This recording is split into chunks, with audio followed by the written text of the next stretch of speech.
Assalamualaikum warahmatullahi wabarakatuh. Salam sejahtera bagi kita semua. Yang saya hormati, Tutor Bapak Jatmika Nurhadi SS MHum, serta rekan-rekan mahasiswa dan mahasiswi Universitas Terbuka yang saya cintai dan saya banggakan. Puji syukur senantiasa kita panjatkan kehadirat Allah Subhanahu wa Ta'ala atas segala limpahan rahmat, karunia, dan kesehatan yang diberikan kepada kita semua, sehingga pada hari ini kita dapat berkumpul dalam keadaan sehat walafiat. Tak kenal, maka tak sayang.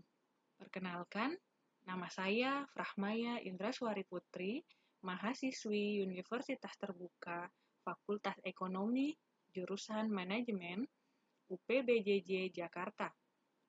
Pada kesempatan kali ini, saya akan menyampaikan diskusi berkaitan dengan keterampilan berbicara dan mengambil topik, di mana topik yang akan saya sampaikan yaitu mengenal COVID-19. COVID-19 sendiri adalah penyakit menular yang disebabkan oleh jenis virus corona yang baru ditemukan. Virus ini adalah virus baru dan penyakit yang tidak dikenal sebelumnya. Pertama kali terjadi di Wuhan, Cina pada bulan Desember 2019.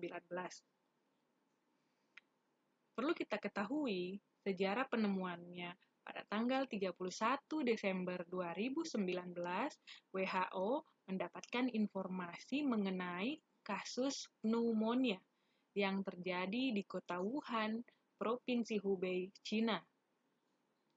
Tanggal 7 Januari 2020, otoritas Cina mengkonfirmasi telah mengidentifikasi jenis virus baru, yaitu virus corona. Yang mana virus corona ini merupakan family virus flu, seperti virus SARS dan MERS, yang mana dilaporkan telah lebih dari 2.000 kasus infeksi virus tersebut terjadi di Cina, bahkan di luar Cina. Penyebab coronavirus merupakan virus single-stranded RNA yang berasal dari kelompok Coronaviridae. Dinamakan coronavirus karena permukaan virus ini menyerupai crown atau yang kita kenal yaitu mahkota. Maka dari itu, nama virus ini yaitu coronavirus. Virus corona merupakan famili virus yang menyebabkan penyakit mulai dari flu biasa hingga penyakit yang lebih berat, seperti SARS dan MERS. Pada 11 Februari 2020, WHO mengumumkan nama virus corona jenis terbaru adalah Coronavirus Disease 2019. Coronavirus Disease 2019 disingkat menjadi COVID-19 seperti yang kita ketahui saat ini. Namun, coronavirus dari Wuhan ini merupakan jenis virus baru yang belum pernah teridentifikasi pada manusia sebelumnya. Karena itu, virus ini juga disebut sebagai 2019 novel coronavirus atau 2019 COVID. Virus corona umumnya ditemukan pada hewan seperti unta, ular, hewan ternak, kucing, anjing, kelelawar, dan hewan liar lainnya.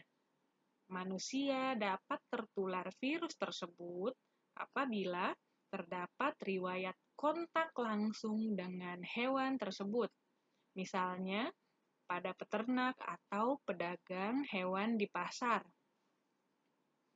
Namun, adanya ledakan jumlah kasus di Wuhan, Cina menunjukkan bahwa virus corona dapat ditularkan dari manusia ke manusia lainnya. Virus ini bisa ditularkan lewat droplet, yaitu partikel air yang berukuran sangat kecil dan biasanya keluar pada saat batuk maupun bersin. Nah, apabila droplet tersebut terhirup atau mengenai lapisan kornea mata, maka seseorang dapat beresiko untuk tertular penyakit ini. Meski semua orang dapat terinfeksi virus corona, mereka yang telah berusia lanjut atau memiliki penyakit kronis dan memiliki daya tahan tubuh rendah lebih rentan mengalami infeksi ini serta komplikasinya. Lalu masa inkubasi coronavirus itu sendiri. Masa inkubasinya dapat bervariasi, mulai dari flu biasa sehingga gangguan pernapasan berat menyerupai pneumonia. Gejala corona yang umum mereka alami yaitu demam tinggi disertai menggigil, batuk kering, pilek, hidung berair dan bersin-bersin, nyeri tenggorokan, dan sulit bernafas. Gejala virus corona tersebut dapat bertambah parah secara cepat dan menyebabkan gagal pernafasan, bahkan yang lebih parahnya adalah kematian. Masa inkubasi dapat bervariasi antar setiap pasien, yaitu kisaran 2-14 hari setelah terpapar virus tersebut. Berdasarkan periode inkubasi yang ditunjukkan sebelumnya pada virus MERS, masa inkubasi 24 hari diamati dalam penelitian WHO, mengatakan periode inkubasi yang panjang dapat mencerminkan paparan ganda virus corona. Menurut laporan terbaru, ada kemungkinan orang yang terinfeksi virus COVID-19 dapat menular sebelum menunjukkan gejala yang signifikan atau yang biasa kita sebut dengan OTG, orang tanpa gejala. Penularan sendiri dapat terjadi dari orang ke orang. Diperkirakan terjadi melalui ketika droplet orang yang terinfeksi virus corona, baik itu batuk ataupun bersin, mirip dengan bagaimana virus influenza dan patogen pernafasan lainnya yang dapat terhirup ke dalam paru-paru kita. Penularan COVID-19 dapat juga terjadi dengan menyentuh permukaan atau objek yang memiliki virus di atasnya. Kemudian, orang tersebut menyentuh mulut, hidung, dan mata.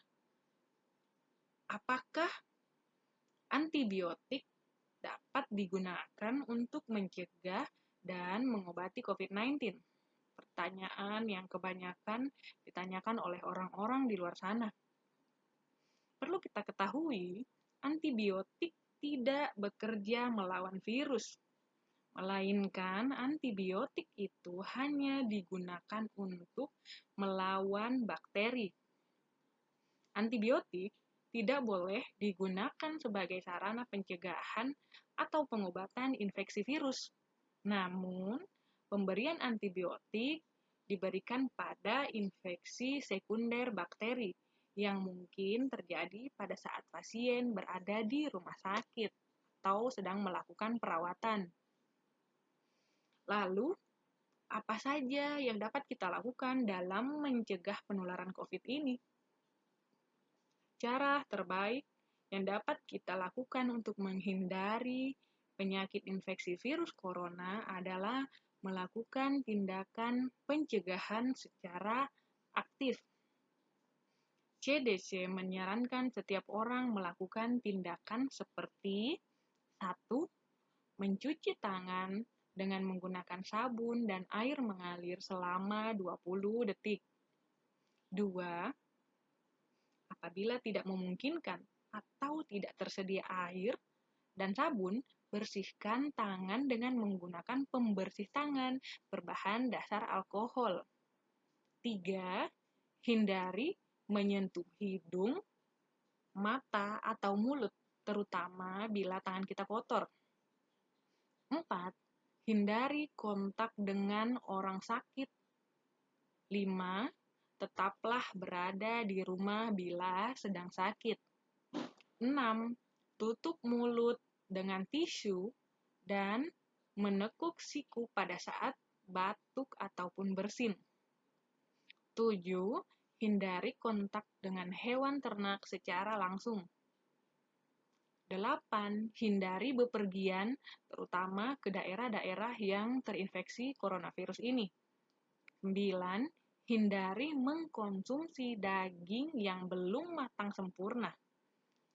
10. Membersihkan dan mendisinfeksi secara berkala barang-barang yang sering disentuh. Menjaga nutrisi dengan mengkonsumsi makanan yang bergizi seimbang, minum air putih dalam jumlah yang cukup, istirahat cukup juga dapat membantu menjaga kondisi tubuh agar tetap bugar dan terhindar dari infeksi virus corona. Setiap orang yang mengalami gejala menyerupai infeksi corona, jangan pernah ragu untuk berkonsultasi dengan tenaga kesehatan untuk memastikan penyebabnya dan melakukan tindak lanjut terhadap gejala yang dialami. Demikian yang dapat saya sampaikan pada diskusi kali ini. Mohon maaf apabila ada kesalahan. Salam sehat. Wassalamualaikum warahmatullahi wabarakatuh.